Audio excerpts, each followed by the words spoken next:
श्रीमन्महागणाधिपतये नमः। श्री सरस्वत्यै नमः। श्री गुरवे नमः। अचिंत्य जगता प्रती कृती तुझी न कोणा कळे, असो खलहि केवडा तव कृपे सुमार्गी वळे।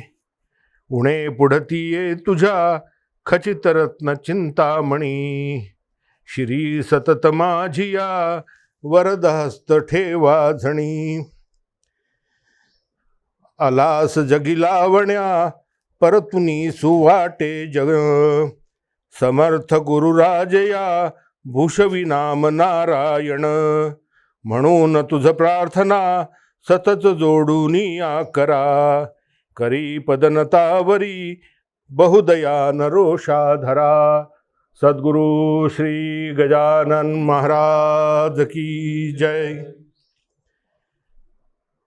मंडळी, मागच्या गुरुवारी सांगितल्याप्रमाणेच 15वा अध्याय जसा राष्ट्रभक्तीसाठी, लोकमान्य टिळकांसाठी त्यांचं 100वे पुण्यस्मरण मनात रुजवण्यासाठी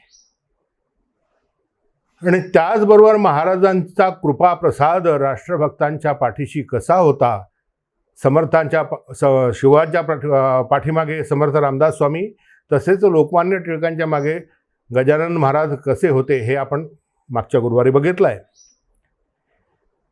16वा अध्याय पुन्हा एका दृष्टीने महाराजांचं शिष्यत्व पत्करायचं आहे आणि महाराजांनी आपलं गुरु होणं मान्य करायचं आहे। या दृष्टीने हा 16वा अध्याय अत्यंत महत्त्वाचा आहे। त्याच्यावरचं चिंतन अवश्य व्हावं या हेतूने आजचं हे निरूपण। मंगलाचरणात मागच्या वेळेला कोणाचाही वध न करणाऱ्या, मग असुर असो कसूर असो, यांच्या घरी सारखाच ज्ञानदीप प्रज्वलित करणाऱ्या वामनाच्या मंगलाचरणाने झालं होतं। यावेळेला अनेक वेळा दुष्टांचं निर्दाळन करण्यासाठी हाती परशु आणि धनुष्यबाण धारण करणाऱ्या परशुरामाच्या स्तवनाने हे मंगलाचरण दासगणू महाराजांनी केलेलं आहे। दासगणू महाराज मंगलाचरणात म्हणतात, जय जयाजी परशुधरा, हे जमदग्नी कुमरा, परशुरामा परमेश्वरा, आता उपेक्षा करू नकोस। सहस्त्रार्जुनाला दंडून जो सद समाज होता त्याला धीर दिला, हे काम परशुराम अवतारातलं अत्यंत महत्त्वाचं आहे। धारण केलं सज्जनांना आणि निर्दाळन केलेलं आहे दुष्टांचं।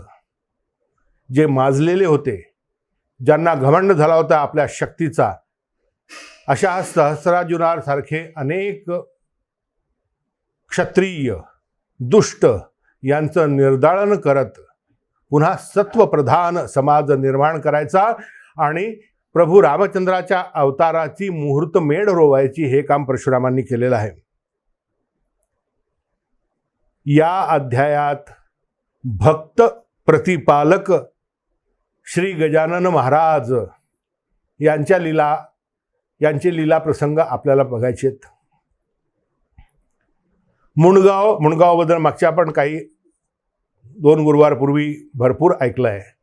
अनेक भक्त महाराजांची या गावातून, आणि यातीलच एक प्रमुख भक्त म्हणजे पुंडलिक भोकरे, पुंडलिक उकिरडाजी भोकरे हा वयाच्या 12व्या-13व्या वर्षापासून महाराजांचा निस्सीम भक्त आहे आणि इतका भक्त की याला महाराजांनी आपणासारखे करीती तात्काळ नाही काळविळ तया लागी, या न्यायाने गुरुपदावर आरूढ केलेला आहे असा हा पुंडलिक भोकरे महाराज। यांना कसा प्रतिपाळ केला, चुकीच्या ठिकाणी जाण्यासाठी भाग पडले असताना सुद्धा त्यांना चुकीच्या मार्गाने जाऊ दिलं नाही, हे सगळं आपण आज सकाळी वाचलेलं आहे। प्रसंग थोडासा सकाळी वाचलेलं, आता संध्याकाळी त्याचं थोडीशी उजळणी व्हावी या उद्देशाने फक्त मी प्रसंगाचं स्मरण करून देतो की या मुणगावात एक भागाबाई ठाकरे नावाची एक दांभिक स्त्री होती. भोंदूगिरी करणे हा तिचा व्यवसाय.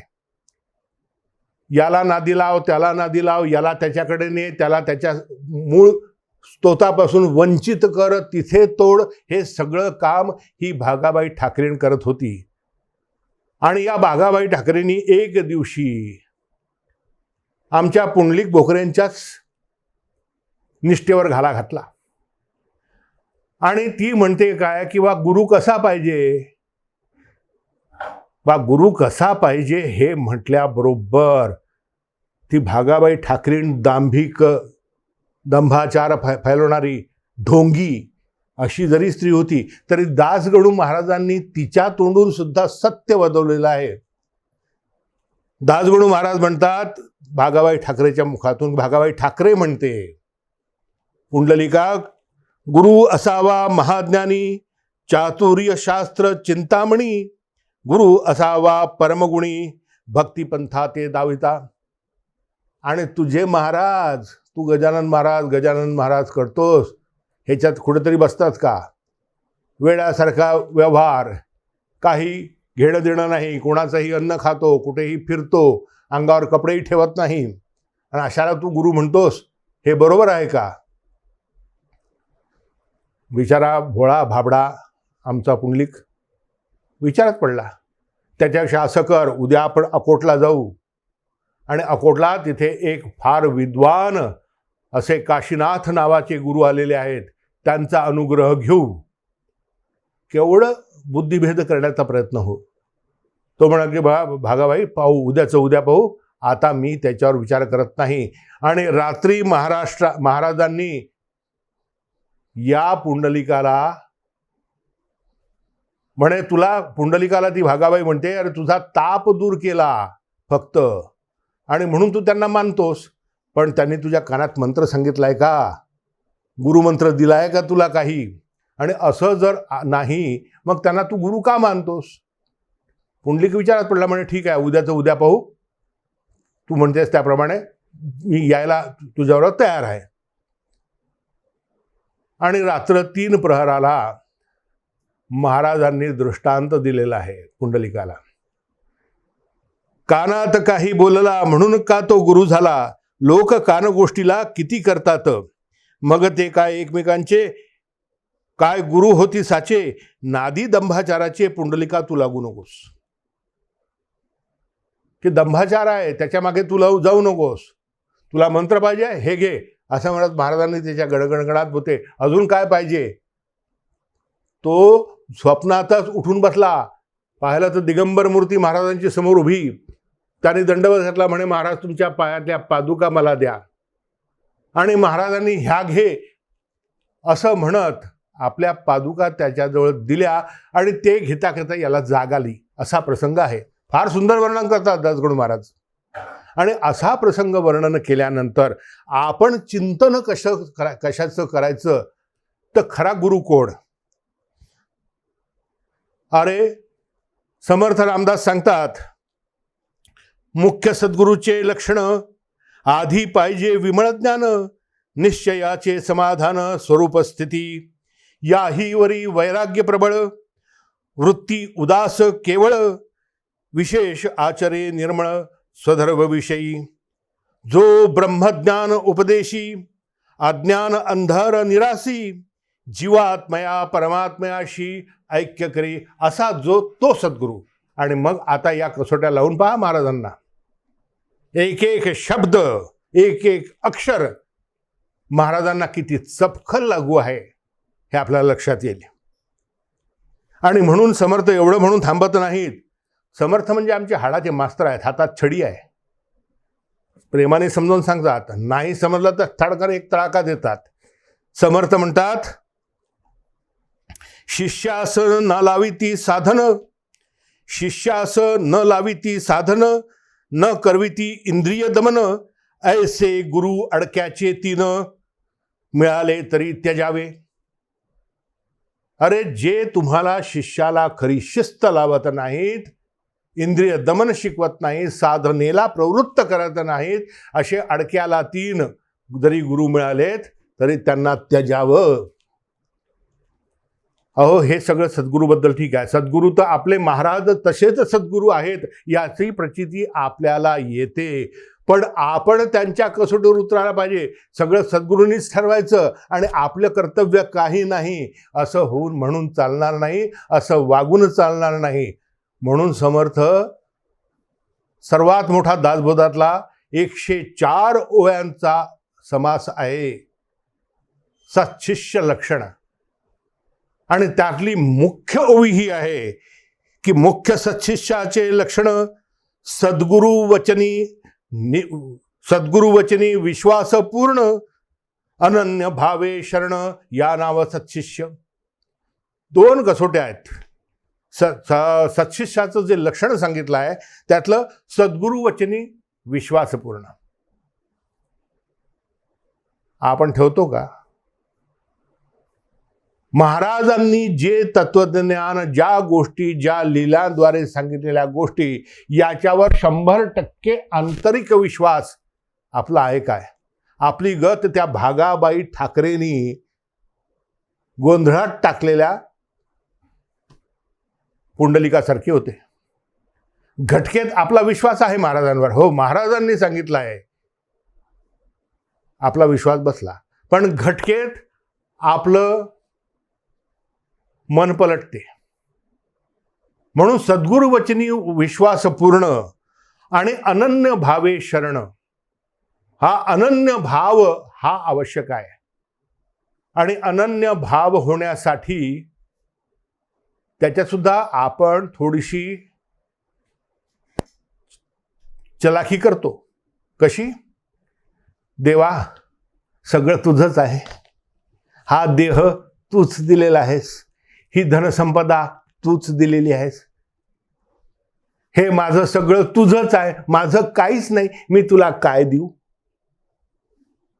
काही द्यायची मनात इच्छा असते. देणे हे महत्वाचं आहे. मग देवही ठकासी ठक. देव म्हणतो, एक गोष्ट मी तुला दिलेली नव्हती.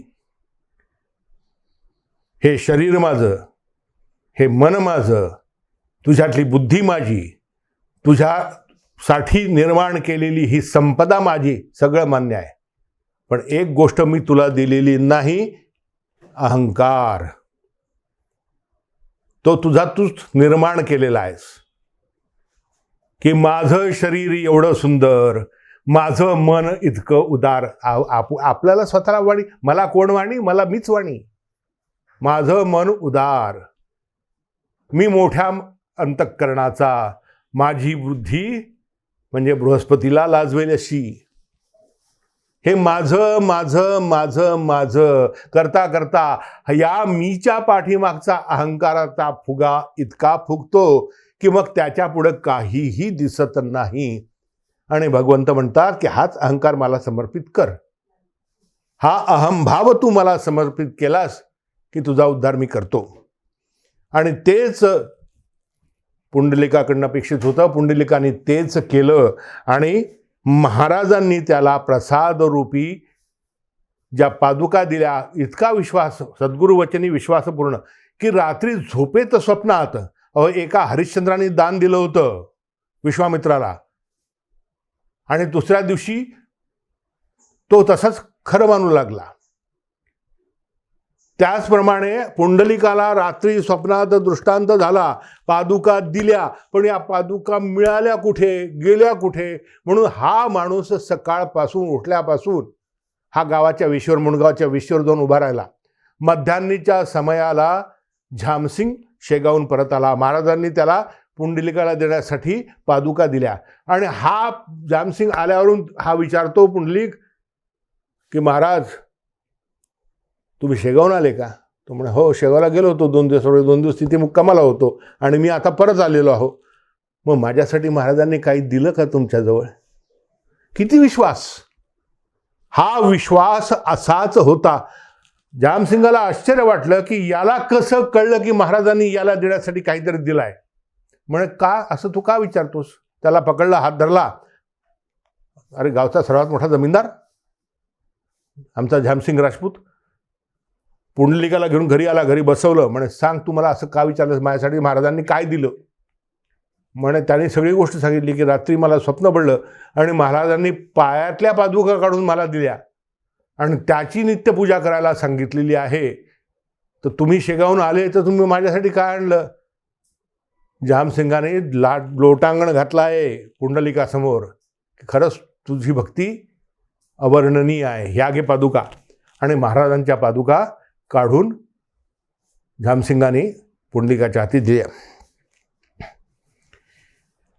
एक लक्षात ठेवा की जोपर्यंत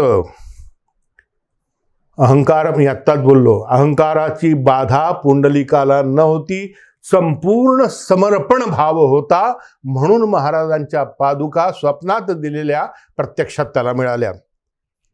जब तक खुदी मिटती नहीं, जब तक खुदी मिटती नहीं तब तक खुदा मिलता नहीं. भगवंताची प्राप्ती हे अहंकार नष्ट झाल्यावर, आत्मसमर्पण झाल्यावरच प्राप्त होऊ शकते. दुसरा प्रसंग संपला, प्रसंगाचं विवेचन संपलं. गुरु भक्ती कशी असावी, गुरुशी अनन्यता कशी असावी याचा आदर्श पुंडलिक. आणि सद्गुरू कसा असावा, तर सद्गुरू आमच्या गजानन महाराजांसारखा असावा. भक्ताला कधीच डुबू न देणारा, भलत्या मार्गाने जाऊ न देणारा. एवढं जरी आपण लक्षात ठेवलं तरी पुरे. आणि दुसरा प्रसंग फारच गोड प्रसंग आहे. एक आतली गोष्ट तुम्हाला सांगतो. दुसरा प्रसंगाचं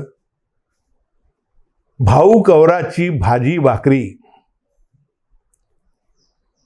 महाराज दिवसभर ताटकळत राहिलेत.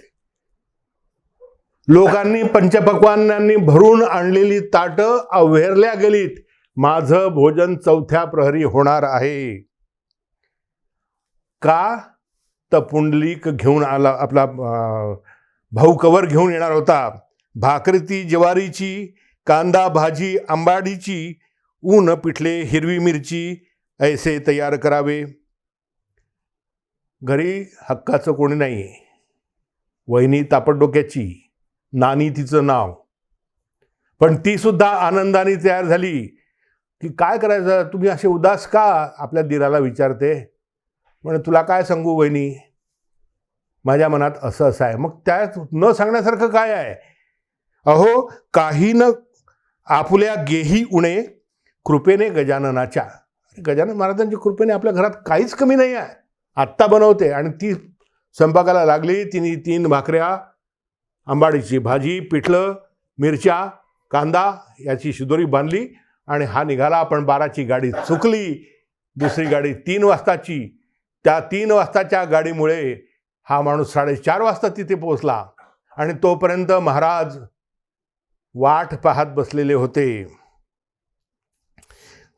कवर गेला दर्शना, तै तो योगी राणा, न करिता भोजना बसला होता आसनी. आणि जसा भाऊ कवर दिसला तसा महाराज त्याला म्हणतात, बरेच दिले आमंत्रण, खूप आमंत्रण दिलंस तू. ही का वेळ भोजनाची. तुझ्या भाकेत गुंतलो, मी उपोषित राहिलो, नाही अजून जेवलो, काढ तुझी शिदोरी. आणि महाराजांनी त्याची, अहो काय प्रसंग, पहा ना, डोळ्यासमोर आणा ना तुम्ही, की भाजी भाकरीची शिदोरी घेऊन एक भक्त येतो आहे. महाराजांना पंचपक्वानाचे ताटं आहेत. लोक आग्रह करतात, महाराज कशालाही हात लावत नाहीत. महाराजांचं मन या भक्ताच्या भाजी भाकरीत गुंतलं आहे. कोणते प्रसंग आठवतात? रामायणातला प्रसंग आठवतो का? शबरीची बोरं. आणि शबरीच्या बोरं खाण्यासाठी राम जितका आतुर झाला होता, तितकेच महाराज या कवराची भाजी भाकरी खायला आतुर झालेले आहेत बघा.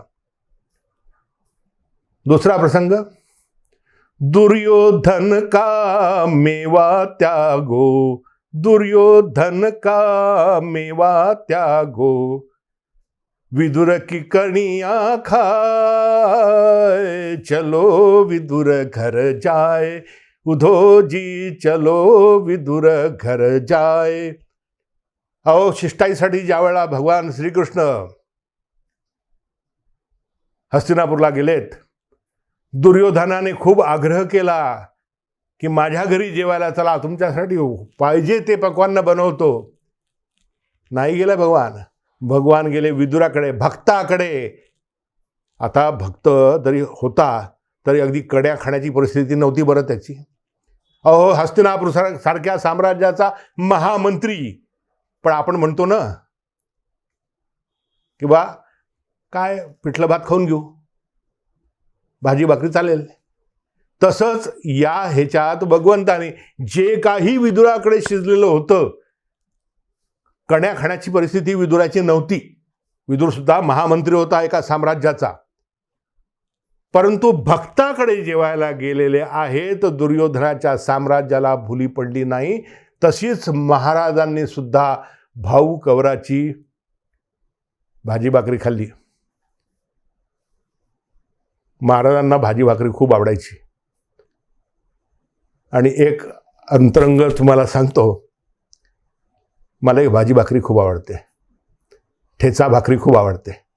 म्हणून ज्या ज्या वेळेला बायकोनी भाकरी आणि भाजी किंवा भाकरी आणि ठेचा खाऊ घालावा, मी काय करतो, सरळ पहिल्या अध्याय ते 16वा अध्यायापर्यंत 2 दिवसात 3 दिवसात पारायण करतो. आणि 16वा अध्याय आलो की बायकोला सांगतो, अगं आज 16वा अध्याय या महाराजांना भाजी भाकरी पाहिजे. बायको ओळखते कोणत्या महाराजांना पाहिजे ते, पुंडलिक वरदा हरी विठ्ठल. तर अशी गंमत आहे. पहा किती भावपूर्ण प्रसंग तुम्ही डोळ्यासमोर आणा. आणि तिसरा प्रसंग,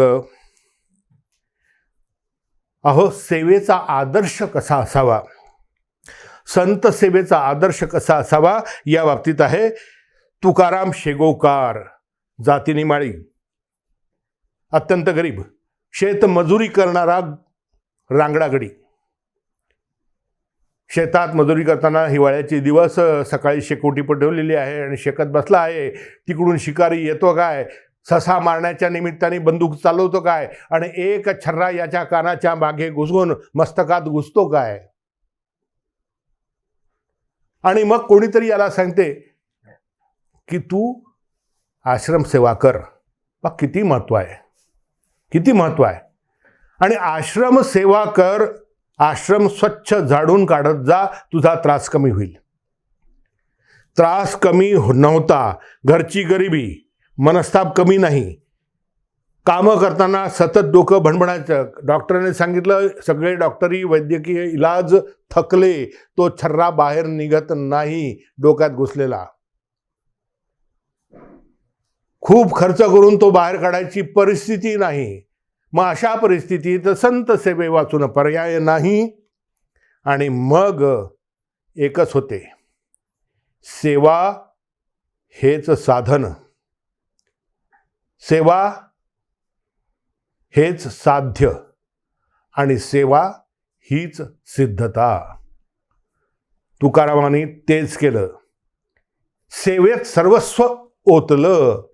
मनात अपेक्षा ही नव्हती की माझ्या कानातला छर्रा, माझं डोकं दुखणं कमी व्हावं, काही अपेक्षा नाही. महाराजांची सेवा करायला मिळते आहे, आश्रमाची सेवा करायला मिळते आहे, हे परमभाग्य आहे. या विचाराने याने झाडाला सुरुवात केली. किती दिवस? 8 दिवस, 15 दिवस, 1 वर्ष, 5 वर्ष, तब्बल 14 वर्ष. कोणी एखादा निरपेक्ष बुद्धीने कार्य करत असेल तर तो 6 महिने, 8 महिने, 1 वर्ष रिझल्ट मिळत नाहीत. आपण श्रद्धेने करू. तुकाराम शेगोकरांनी 14 वर्ष सेवा केली आहे, आश्रम सेवा. 14 वर्ष झाडलेला आहे, लख्ख ठेवला आहे परिसर महाराजांच्या आश्रमाचा. आणि एक दिवशी दासगणू महाराज वर्णन करतात की पिकल्या भोकरातून आठोळी बाहेर पडावी तसा कानातून छर्रा बाहेर पडला. याने अपेक्षाच केली नव्हती, पण 14 वर्ष सातत्याने, या सातत्याचा, या निरपेक्ष सेवेसारखी दुसरं मोल नाही, हे लक्षात घेतलं पाहिजे. सेवा कशी? तर सेवा तुकाराम कोकाटेंसारखी. ज्ञानेश्वर माऊली म्हणते, जो ज्ञानाचा कुरठा तेथे सेवा हाच दारवंटा, तो स्वाधीन करी सुभटा वळगोनी.